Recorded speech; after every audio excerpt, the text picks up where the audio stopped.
You can customize it to any way you want.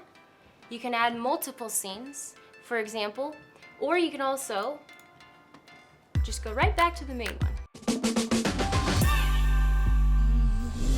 Expert how-tos. I'm going to show you how to use scenes in Streamlabs. There's an intro, there's the just chatting scene, there's your outro if you're done and you're heading out for the day. There's also the main scene, which is what we've already been working on, which captures my main content, the video game, and my face.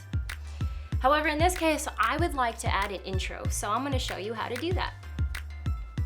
Under scenes, you're going to hit plus, and we're going to name it intro, and then hit done.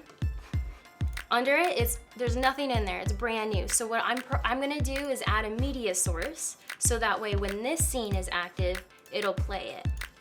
So in this case, I'd like to add a cinematic to really show off my brand, and so I'm gonna add my logo and have that play.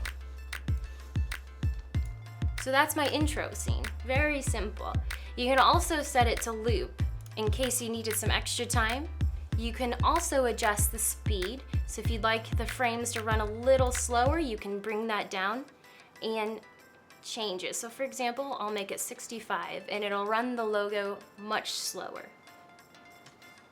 Once you're satisfied with your media, you hit done.